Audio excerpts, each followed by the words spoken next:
Good day, everyone. So, for today's video, I am going to discuss Chapter 10, which entitled Reconnaissance or Casing.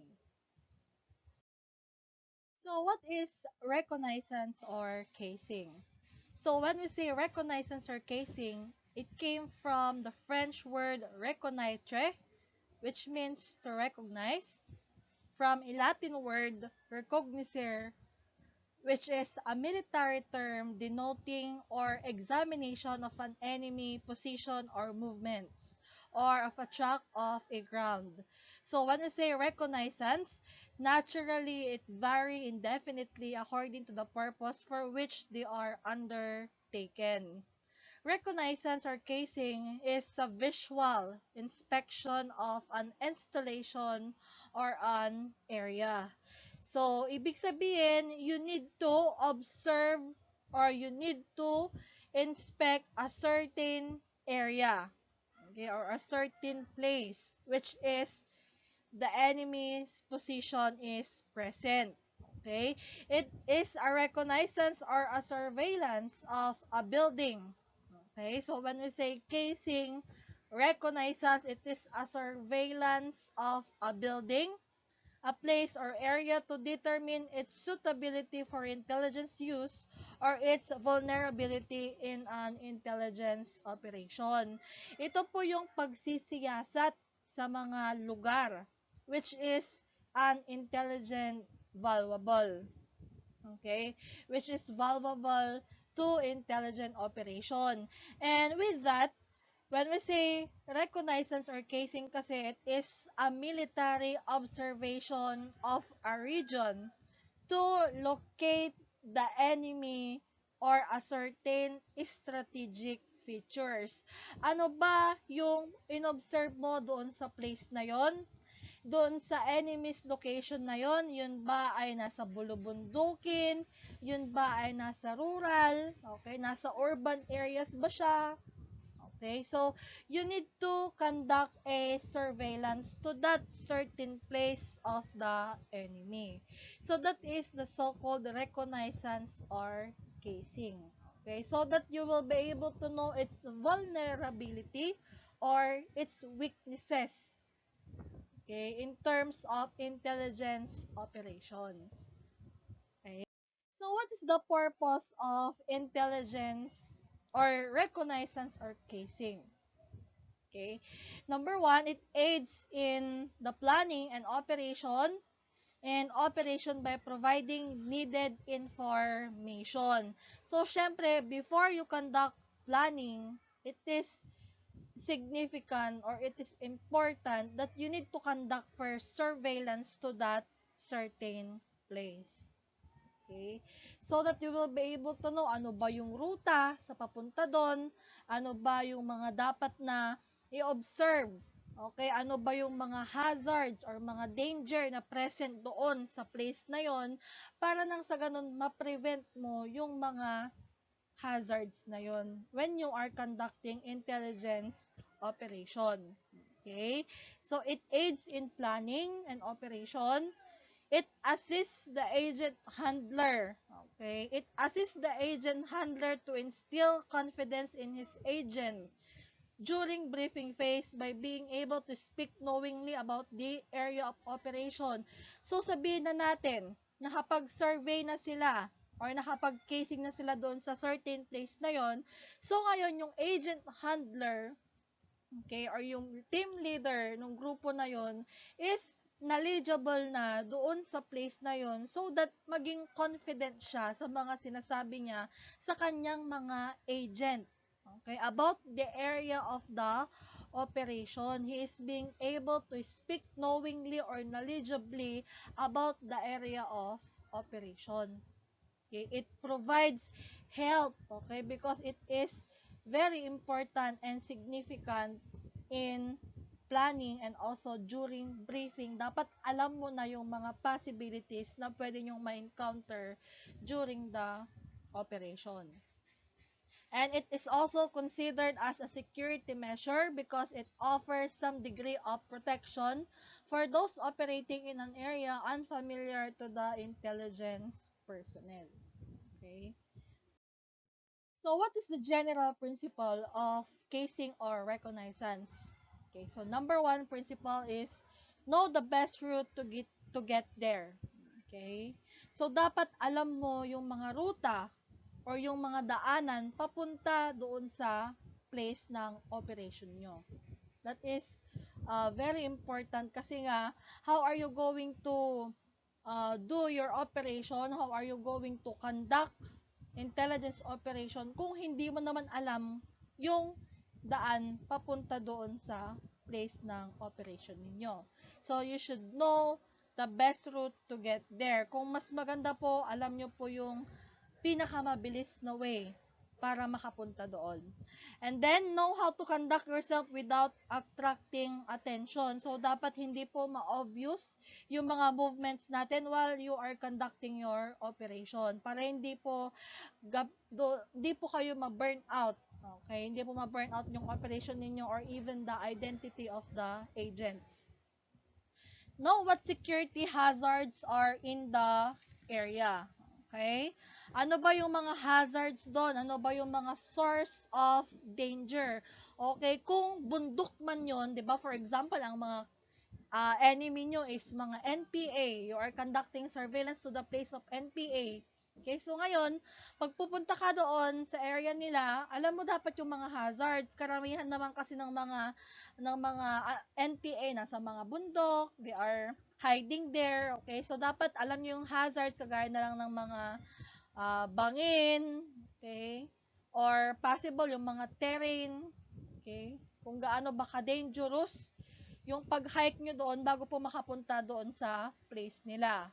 Okay? So, you should know all the hazards nang sa ganun, maiwasan din nyo or ma-prevent din po ninyo yung aksidente while you are conducting your operation.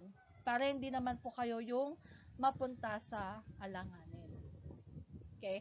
And also, kung alam mo yung papunta doon, you should know also the best route to extricate from the area of casing. So, ibig sabihin, dapat alam niyo din po yung best way, okay, or best na daanan or best na ruta nang sa ganun, mabilis ka pong makaalis doon sa place na yon. Okay, lalong-lalo na po pag nagkaroon na po ng contact, nagkaroon na po ng burnout doon sa operation ninyo and then sumasalakay na yung mga kalaban.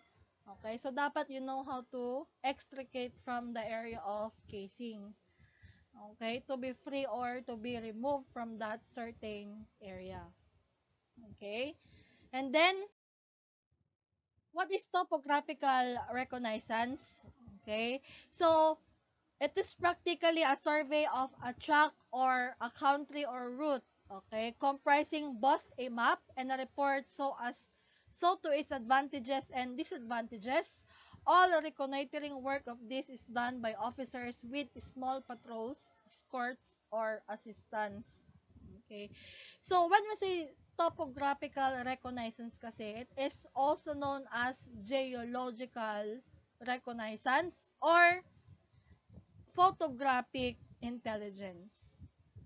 Okay. Photographic intelligence because it includes map. Okay. So, kagaya po niyan, meron po tayong example dyan ng geological or topographical map. Okay. That is the topographical map of Canada wherein it is from southern part of Canada. Ayan. Malalaman mo po dyan yung mga ruta, kung saan po yung exit point ng papunta dun sa mga enemies, okay? Or entry point kung saan papunta sa enemies and so on, okay? So, for topographical reconnaissance kasi, we will be able to have the location map or the topographical map, okay? By having aerial photography. Okay? Kaya nga po, ang maganda po sa topographical reconnaissance is that when they are conducting aerial patrol, okay, during aerial patrol, they can have aerial photography, okay, because for topographical reconnaissance, okay, it is observation of physical features of an area. So when we say topographical, reconnaissance, observation of the physical feature of an area, wherein it is the detection of track or path made by a country. Ano ba yung mga ginawang daanan nung certain country na yun? For example, kalaban natin yung ibang country, okay? So, ano ba yung path na ginawa nila nang sa ganon makapag penetrate sila sa mga ibang country. So, by the use of topographical map and topographical reconnaissance, okay? Aerial photography or the so-called photographic intelligence. Okay? Next, we have also strategical reconnaissance. Ito naman po, pang matagalan naman ito because it is performed by squadrons, performed by contact squadrons, which send forward officers and patrols to find the enemy. So, you are really going to penetrate the certain location of the enemy. So, squadron is, when I say squadron kasi, it is a unit of a military organization, okay, like cavalry unit or naval units, okay, naka-include na po sila dyan. Kaya nga po, no, sa reconnaissance, meron pong mga ship, ship reconnaissance, meron din pong mga aerial reconnaissance, yung mga ginagamit po nilang mga plane para po mag-conduct ng reconnaissance. And doon naman po sa part ng naval units, yung mga ship naman po ang nagka-conduct ng mga reconnaissance, okay, which is strategical in nature, okay. It consists of more than one divisions. Example na lang po sa Pilipinas is the Philippine Air Force, okay. Tactical reconnaissance falls to the lot of troops of all arms, whether in contact with the enemy or for self-protection. So, when we say tactical reconnaissance kasi, this is a reconnaissance undertaken to secure information about the enemy, terrain, and weather for the immediate use of the battlefield. Ito po, pang mabilisan na po. Unlike po yung strategical reconnaissance, pang matagalan po yon. Yung tactical reconnaissance na po is in immediate nature. Okay? Kasi po, pwede na po siya gamitin kaagad sa battlefield. Okay? It is to secure information to the terrain and weather of the enemy, okay, or the place, okay, and then that is for immediate use for battlefield, okay. So, reconnaissance in force, a reconnaissance by a large force of all arms with the idea of provoking an enemy into showing his hands if necessary by fighting. So, yung reconnaissance in force po, kayo na po yung mismo yung magpo-provoke, okay? Yung mga ipoprovoke po natin yung kalaban. Kumbaga, ikaw na po yung magti-trigger sa kanila, okay? Because when we say reconnaissance in force po kasi, it is an offensive operation designed to discover and or test the enemy's strength or to obtain another information. So, ito po yung ginagamit nila na tactics ng sa ganon pagka nagkaroon man po ng contact between the enemy and then the agents or in the operation, malalaman mo na po or matetest mo na po doon kung ano ba yung mga strengths ng kalaban mo and also the vulnerability or the weaknesses of your enemy. Ang tawag po doon ay reconnaissance in force. Okay? They are going to test the strength and vulnerability of the enemy. Kasi nga po, ikaw na mismo yung magpo-provoke, okay, doon sa kalaban. Methods of casing, so we have personal casing or personal reconnaissance, map reconnaissance, kagaya po kanina, yung topographical reconnaissance. You could also get information through research, prior information, and also through hearsay or yung mga rumors or chismis. Pwede pa rin po siyang maging source ng information. Okay? Be accurate, use exact descriptive terms. Okay? Be specific, kumbaga. Okay? So, pag sketches, these are particularly valuable. These are significant. Okay? Show the scale of your sketch. Mark the target area plainly. Tie your sketches into the text of the report. So, pag example, meron na po kayong map or yung location po ng area mismo ng search ninyo, you need to sketch it properly and mamarkahan mo po ng mabuti kung saan ba talaga yung pinaka main area or the target area of your enemy. Okay? Letter B, photography. Pictures are of great value also. Okay? A picture of every entrance exit is an important asset, but do not endanger your security within the target area. Kaya nga po, napaka-importante that um, you should be knowledgeable with regards to the entrance and exit of the location that you are conducting your operation so that hindi po ma-endanger po yung sarili ninyo when you are conducting the said operations. Okay? Commercial pictures. Remember that commercial pictures are and postcards are often out of date. So, ito na po ay mga obsolete. Hindi na po siya ganun ginagamit. So, try to draw in changes. Indicate which direction is north and point out unmistakable landmarks. So, instead of doing commercial pictures, doon sa sketch na lang, pwede pong ilagay na lang po yung certain directions ng area and also yung mga landmarks.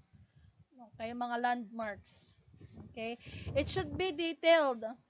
Write to report in such accurate detail that the failure of any mission based on your report cannot be due to ignorance of the part of your agent. So, wag po nating isisisi yung failure ng ating operation sa mga agent natin, but rather, baka meron tayong mistake sa part ng planning, hindi masyadong detalyado yung mga binigay na information, kaya nagkaroon ng mistakes or danger sa part ng mga agent. So, dapat talaga napaka-importante na detalyado and specific yung mga binibigay na information during briefing nang sa ganun hindi po ma-endanger yung buhay ng mga agents natin when they are conducting the operations.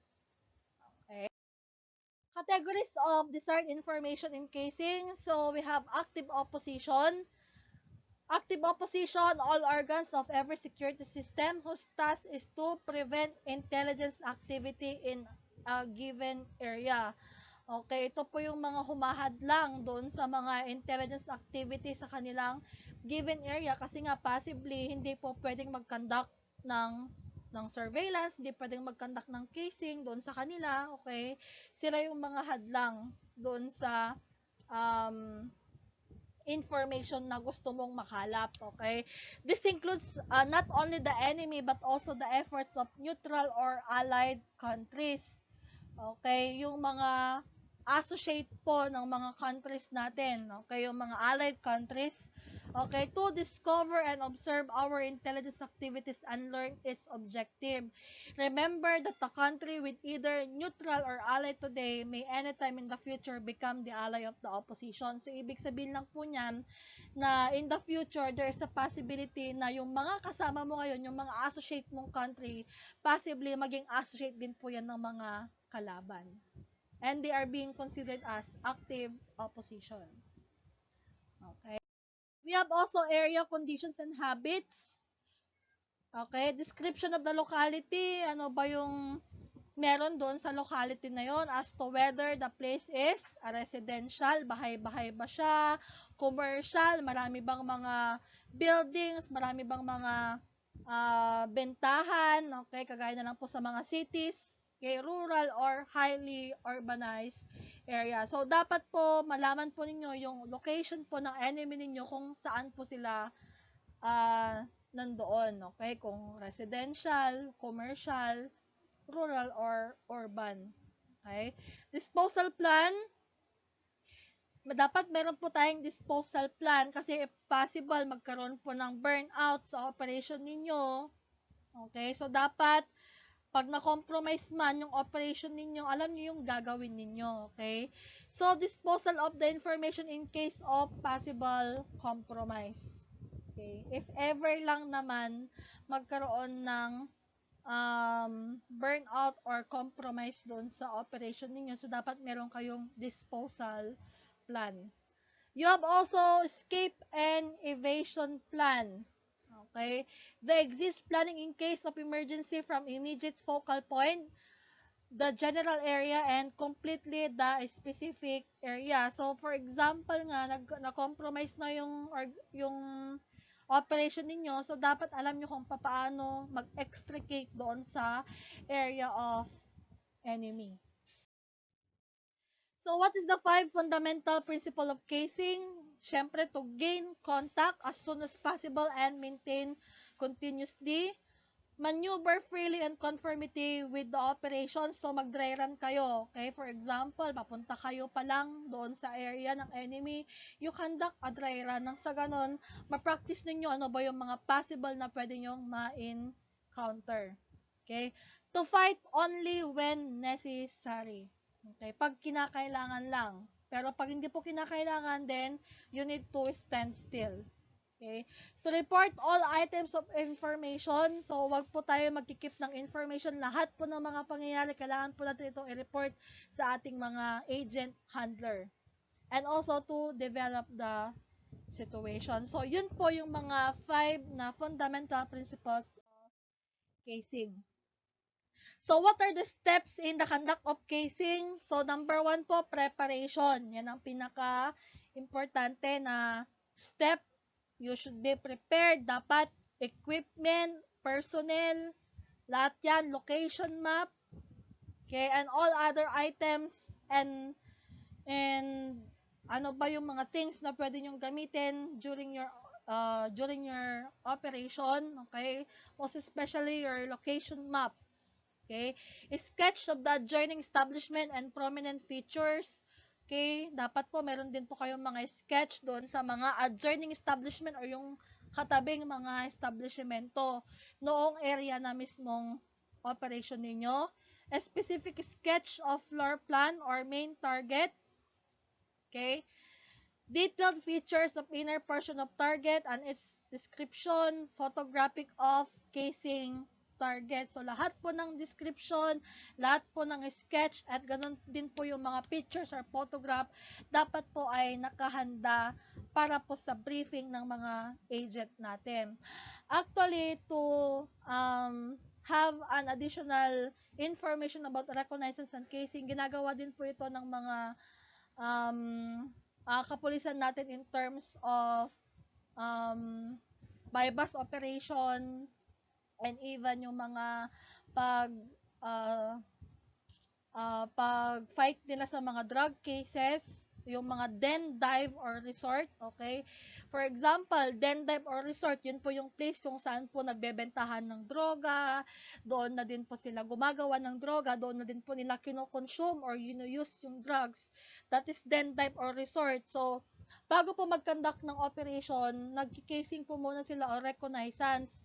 They are going to, the police officers will going to conduct a surveillance. Okay, bago po nila pasukin yung place na yon, dapat during briefing, alam kung saan yung papasok doon, alam din yung mga possible na entrance or exits. Okay, nang sa ganun kasi diba, pagka na burnout man kung sakali yung operation at meron pong possible na chance na makatakas yung mga